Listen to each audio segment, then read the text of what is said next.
Chers internautes du Guépard.net, bonsoir. Nous sommes ici aujourd'hui en France parce que la démocratie est bâillonnée en Guinée.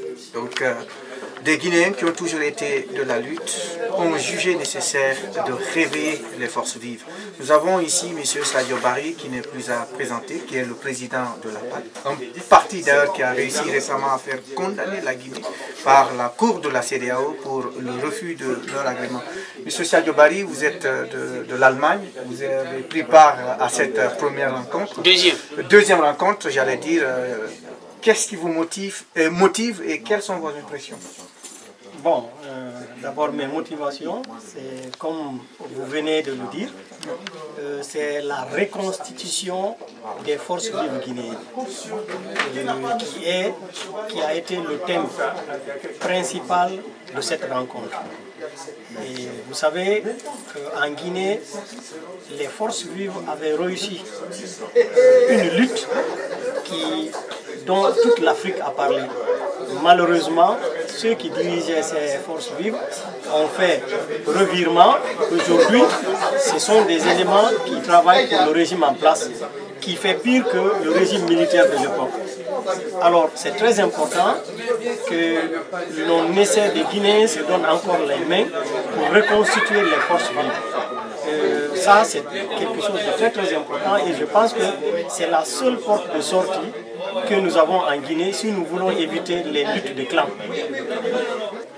Je disais tantôt que M. Sadio Barry, président de la BAG, vient de réussir à faire condamner la Guinée par la Cour de la CEDEAO parce que la Guinée lui avait refusé l'agrément de son parti. M. Sadio Barry, c'est quand même inédit. Hein?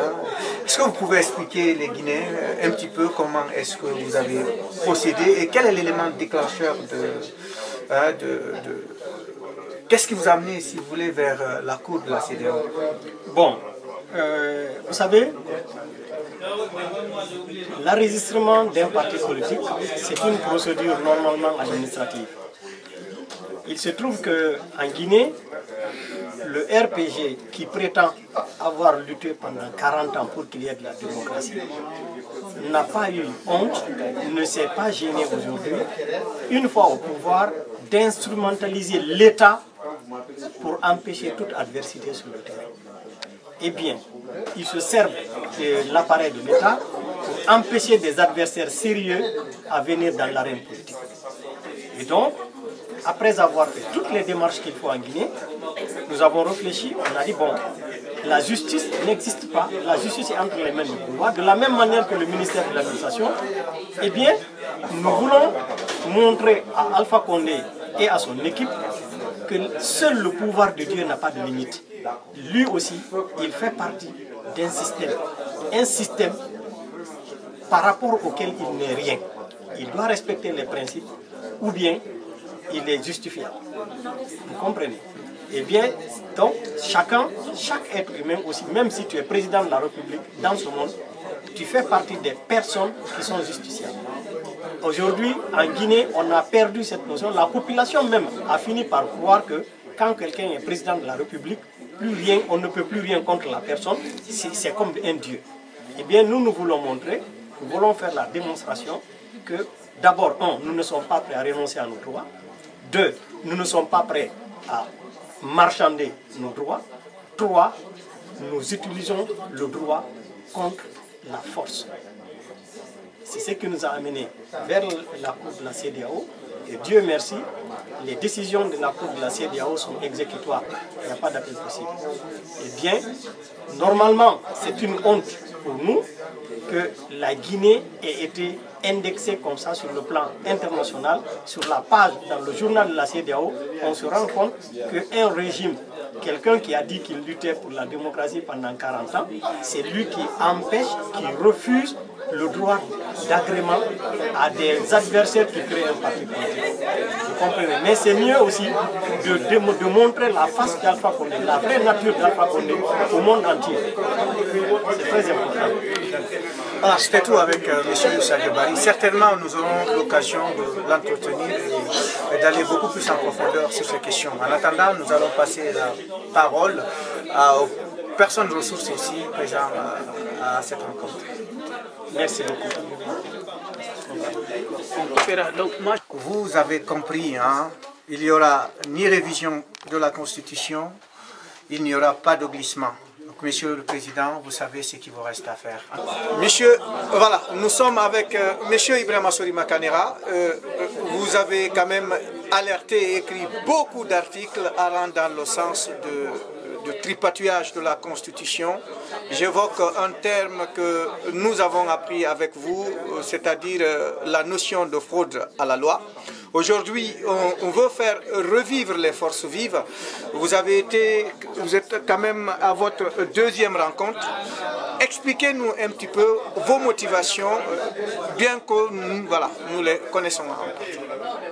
Merci, M. Diallo. Il faut aller droit au but. Les Guinéens de l'extérieur. Mais aujourd'hui, là où nous sommes, les Guinéens de France ont encore une fois de plus pris leurs responsabilités et sont déterminés à ne pas laisser leur pays entre cette équipe qui a collectivement décidé de détruire le résultat des luttes que les Guinéens ont menées depuis leur indépendance. Nous voulons dire au président de la République Alpha Condé et à ses supporters d'aujourd'hui et de demain que leur volonté consistant à détruire les institutions constitutionnelles et à réduire le peuple de Guinée à l'oppression ne marchera pas. Aujourd'hui, nous nous sommes réunis pour la deuxième fois. Une troisième rencontre est prévue le week-end prochain. Les Guinéens sont en train de lister d'abord le nom de tous les promoteurs de troisième mandat qui ont mis leurs femmes et enfants en France. Très souvent, ce sont des femmes déclarées femmes isolées. Nous travaillons en France, nous cotisons, leurs familles, femmes et enfants sont nourris par l'argent que nous cotisons. Pendant ce temps, ces tortionnaires sont en train de massacrer nos compatriotes en Guinée et appauvrissent, pillent sans merci les deniers publics qui auraient pu être consacrés à la construction des hôpitaux, des écoles, et des infrastructures routières et autres choses. Donc, nous en connaissons certains. Il y en a qui ont leurs familles et femmes au Mans, d'autres en banlieue parisienne. J'en connais un promoteur qui se cache très souvent derrière les partis politiques, qui avait été reconnu par la justice guinéenne comme ayant détourné 6 millions de dollars. Ce monsieur qui se présente, qui est incapable d'assumer sa propre position, a ses enfants ici dans la banlieue parisienne. Mais nous sommes dans un pays de droit. Quand il y a des biens ici, meubles ou immeubles, la justice peut te contraindre de justifier les sources de tes revenus. Donc nous avons décidé, entre autres propositions, non seulement de remuer toutes les institutions comme les Guinéens de l'extérieur savent le faire, mais surtout de poursuivre tous ces promoteurs de troisième mandat qui ont mis leurs enfants à l'extérieur avec détermination de détruire notre pays parce que eux ils pensent que la Guinée est une vache à lait à leur seul profit. Donc nous ne sommes qu'au début, les choses iront très vite, mais que ces promoteurs de troisième mandat sachent qu'ils ne vont jamais pouvoir piller notre pays et après venir en Occident, transformer l'Occident comme leur base arrière. Ils nous trouveront ici. D'ailleurs, s'ils ne nous trouvent pas ici, nous irons les trouver là où ils sont. Parce que leurs familles sont là. C'est ce que, entre autres, nous avons décidé. Les résultats vont commencer comment dirais-je, à sortir. Voilà, chers internautes, nous sommes avec M. Abdoul Baldé. M. Abdoul Baldé nous a présenté aux fidèles internautes du Guépard.net. La démocratie, M. Baldé, est bâillonnée en Guinée. Notre démocratie balbutinante est piétinée par le professeur président qui a lutté pendant plus de 40 ans pour l'arracinement d'une véritable démocratie en Guinée. Aujourd'hui, les Guinéens se sont rencontrés pour reconstituer ce qui a été les forces vives. très malheureusement, on aurait voulu ou souhaité que cela soit un souvenir, mais puisque l'objectif n'est pas atteint, c'est l'éternel recommencement. Vous êtes un doyen, vous avez assisté à la rencontre. Qu'est-ce qui vous motive réellement, M. Baldé? Ce qui me motive surtout, c'est que ce mouvement peut mettre fin au régime prédateur corrompu de Alpha Condé. Alpha Condé n'a jamais été élu, tout le monde le sait. C'est de la manière dont il est arrivé au pouvoir en Guinée, mais on l'a toléré à peu près. Mais puisqu'il veut détruire la nation guinéenne, les forces vives ont décidé aujourd'hui à Paris de se reconstituer, de renaître pour pouvoir empêcher M. Alpha Condé de parler même de troisième mandat. M. Alpha Condé est un homme très futé. Vous vous rappelez, à une époque, je vous avais dit que M. Alpha Condé était à la recherche d'un mandat cadeau. C'est ce que les gens appellent maintenant un glissement. Le mandat cadeau, ça consiste à quoi? C'est s'aimer le chaos comme il est en train de le faire aujourd'hui pour pouvoir dire oui, je ne peux pas organiser les élections législatives, on ne peut pas organiser les présidentielles. Et ainsi, il peut gagner 3 à 4 ans pour pouvoir mettre sa politique en place. M. Alpha Condé est un homme perdu. Il est aux abois et il n'y a rien de plus dangereux, de plus grave qu'un tyran aux abois. Il veut détruire la nation guinéenne. Donnons-nous la main pour lui foutre un coup de pied. Il faut qu'il quitte la Guinée, il faut le dégager. J'avais dit que les forces patriotiques, la fraction républicaine de notre armée doivent pouvoir nous donner un coup de main pour mettre M. Alpha Condé hors d'état de nuire. Je n'ai pas changé encore aujourd'hui.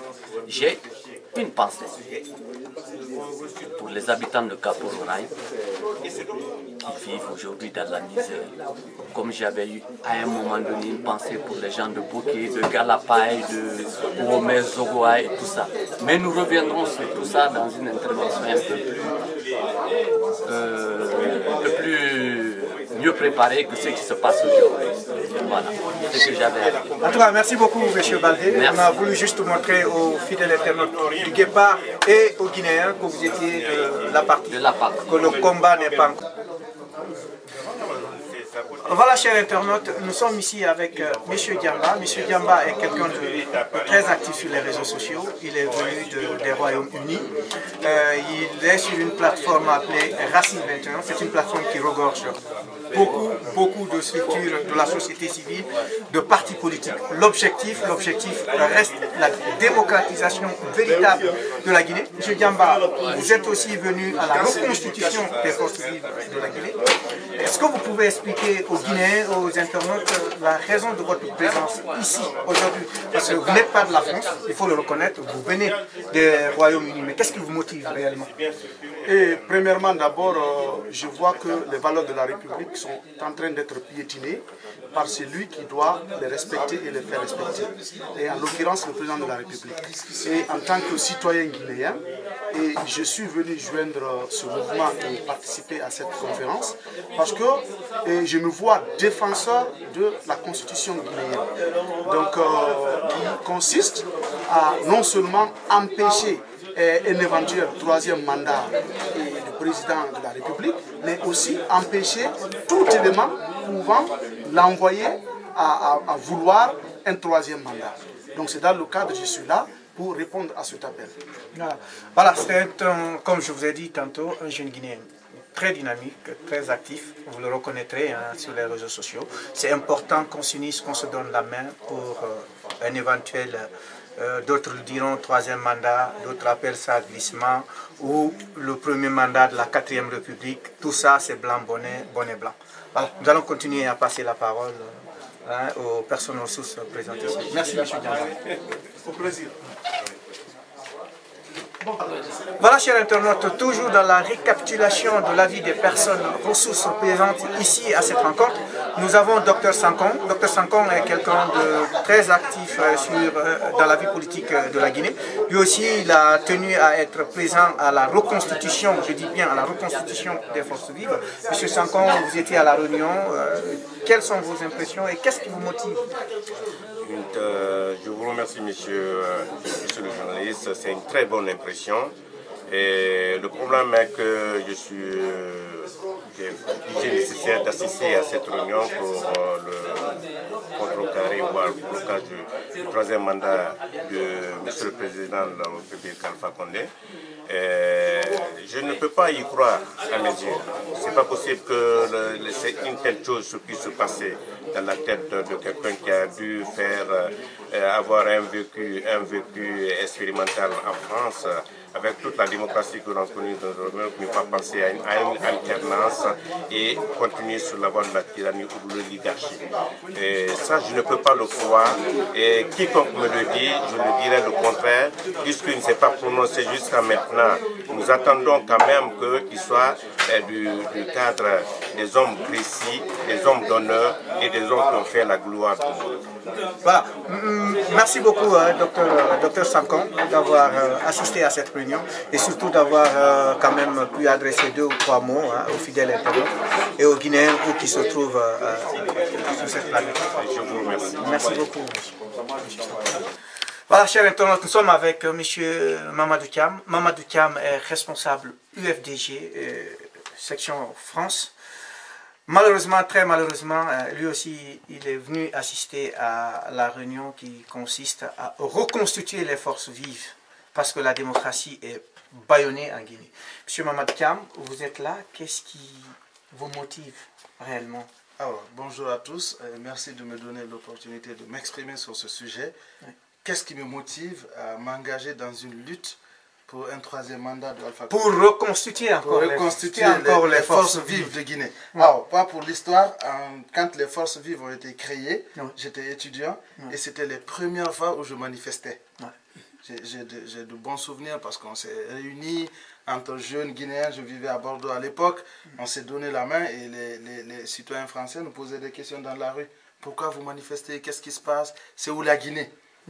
Et de l'autre côté, c'était triste parce que nous, on savait la réalité du pays. On luttait là parce qu'il y avait une injustice de l'autre côté, parce que ça ne se passait pas bien.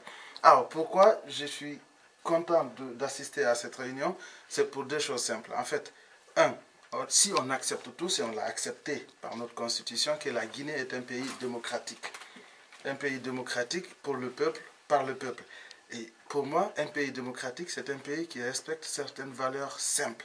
La première des choses, c'est la séparation des pouvoirs, le législatif, l'exécutif et le judiciaire. C'est quelque chose qui existe en Guinée, même si ce n'est pas parfaitement bien fait. La deuxième des choses qui est fondamentale pour un pays démocratique, c'est que le pouvoir judiciaire soit complètement indépendant du pouvoir exécutif. Ce n'est pas le cas en Guinée, c'est quelque chose qu'on va améliorer petit à petit, hein. Ça se fait tout doucement. Et la troisième des choses qui est importante dans la séparation des pouvoirs, c'est que le pouvoir législatif ait effectivement la possibilité de contrôler les actions de l'exécutif. Donc ça, c'est aux députés de l'opposition de se mobiliser, de se donner la main et faire leur travail. Je pense qu'avec l'expérience, petit à petit, c'est quelque chose qui va se mettre en place. La deuxième chose qui est très importante pour moi, pour qu'on considère comme un pays démocratique, c'est l'alternance. L'alternance, pour moi, c'est les poumons de la démocratie. C'est ce qui permet à la démocratie de respirer, de renouveler les idées, de renouveler les hommes. Donc c'est toutes ces raisons-là qui ont fait que je me suis mobilisé pour que la Guinée reste dans le cadre d'un pays démocratique et qu'il n'y ait pas un parti unique ou une personne unique qui continue à se maintenir au pouvoir, même au gré, malgré notre constitution qui l'empêche de le faire. Et j'espère qu'on va y arriver, que les nouvelles forces vives qui vont se remettre en place là vont empêcher M. Alpha Condé de continuer à se maintenir au pouvoir au-delà de son mandat. Voilà. Je vous remercie. Voilà. Merci beaucoup, M. Mamadou Thiam. C'était quand même très important que... Voilà, il y a un autre jeune de l'UFDG qui a mené beaucoup de combats. Dans sa présentation, ici, il a été des combats à l'Abbé, Conakry. Aujourd'hui en France, voilà, il faut encore reconstituer les forces vives, malheureusement, très malheureusement, parce que l'objectif n'est pas encore atteint. Laissez-moi vous dire, tant que la Guinée n'est pas réellement démocratisée, les forces vives continueront à se battre. Monsieur, vous êtes là, Monsieur Baldé, présentez-vous et dites-nous aussi pourquoi vous avez quand même pris part à cette rencontre. Bonjour, je suis Baldé Fazaziou, je suis secrétaire chargé aux affaires électorales au bureau fédéral de l'UFDG de l'Abbé, en même temps élu au conseil communal de l'Abbé. Maintenant, actuellement, je suis en France. Je suis venu pour la reconstitution des forces vives. C'est parce que c'est à travers ces forces vives, on a rêvé à un pays démocratique. Mais malheureusement aujourd'hui, ce que nous voyons chez nous, c'est vraiment déplorable. Nous voulons qu'il y ait un état de droit, un état démocratique où chacun peut vivre en paix, en harmonie avec les autres. Mais ce que je vois aujourd'hui, le professeur Alpha Condé est en train de mettre à mal la démocratie chez nous. Donc je me suis dit, en participant à faire revivre les forces vives, nous pourrons le combattre. Donc c'est dans cet état que je suis venu participer à la reconstitution des forces vives. Voilà, voilà, vous avez compris, hein, normalement, monsieur Baldé aurait, je dis bien, aurait pu contribuer à consolider la démocratie en Guinée, mais malheureusement, très malheureusement, c'est l'éternel recommencement. J'ose espérer que les futures générations ne feront que consolider et non se battre pour l'instauration d'une véritable démocratie en Guinée. En tout cas, merci de continuer à suivre ce Web TV de la diaspora et de la diversité qui vous fait vivre en temps et en image tout ce qu'entreprend et tout ce que subit la communauté guinéenne de France. Salut.